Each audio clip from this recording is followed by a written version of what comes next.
राधे राधे। जय श्री राम, जय मधुसूदन, जय मंदार। मैं शादी भाग्यश्री देवी आप सभी भक्तों को सूचित करना चाहती हूँ। मंदार क्षेत्र में बौंशी माका विहार में चल रहा विशाल राम विवाह महोत्सव सिया पिया मिलन के उपलक्ष्य में ये पावन नव दिवसीय राम कथा का दिव्य और भव्य आयोजन श्री लक्ष्मी नारायण महायज्ञ के उपलक्ष्य में श्री राम कथा का ये दिव्य भव्य आयोजन का आप सभी विगत वर्षों से आनंद प्राप्त कर रहे हैं और मुझे भी इस वर्ष श्री राम विवाह महोत्सव में शामिल होने का शुभ अवसर लक्ष्मी नारायण की कृपा से प्राप्त हुआ और मैंने अपनी वाणी को कृतार्थ किया। जो 4 दिन से आप सभी को श्री राम कथा का पावन अमृत पावन मंदाकिनी में पावन सरोवर में आप सभी को स्नान कराया और आज कथा का 5म दिवस था।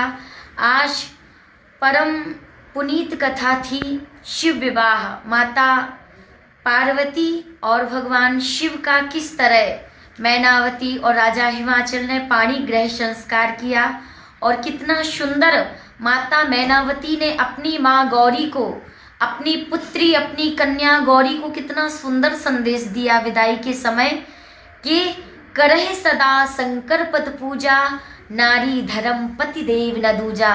नारी के लिए पति व्रत धर्म से बड़ा और दूसरा कोई धर्म नहीं है। और द्वितीय प्रसंग में श्री राम जन्म की कथा आती है कि जब जब हो ये धर्म की हानि, 12 असुर अधम अभिमानी, तब तब धरे प्रभु विविध शरीरा, हरहि कृपा निज सज्जन पीरा। राम जन्म के हेतु अनेका, भगवान ने इस संसार में विप्रधेनु सुर संत हितलीन मनुज अवतार।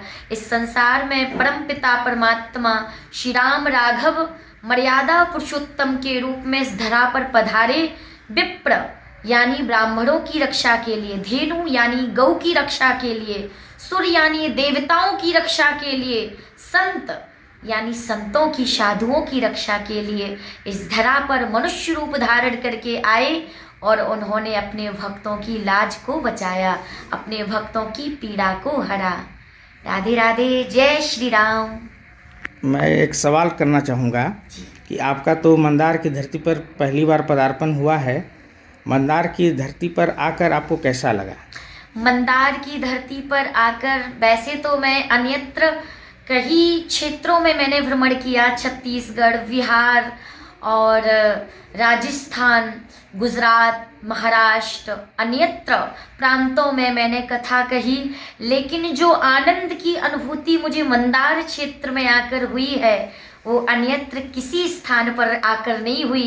ये तो वह पवित्र स्थान है जहाँ पर समस्त दैत्यों और देवताओं ने समुद्र वासुकी नाग के द्वारा वासुकी नाग को रस्सी बनाकर और कच्छप रूप धारण करके भगवान ने अपनी विशाल पीठ पर मंदराचल पर्वत को धारण करके इस समुद्र का मंथन हुआ और उस समुद्र में से अनेका अनेक रत्न, अनेका अनेक अवसराएं, अनेका अनेक पारिजात वृक्ष, ऐरावत हाथी, हलाहल विष निकला, जिसको समस्त देवताओं में वितरित किया गया। और इस मंदार की पावन धरा में आकर मुझे अति आनंद की नहीं बल्कि परमानंद की आहुति हुई और मैं सभी मंदार वासियों का हृदय से अभिनंदन और आभार व्यक्त करना चाहती हूँ कि आज उन्होंने मुझे यहाँ पर बुलाकर मेरी वाणी को, जो आज मेरी वाणी कृतार्थ और मैं धन्य अपने स्वयं को मानती हूँ कि मुझे मंदार क्षेत्र में राम कथा कहने का शुभ अवसर प्राप्त हुआ। जय श्री राम, जय श्री श्याम।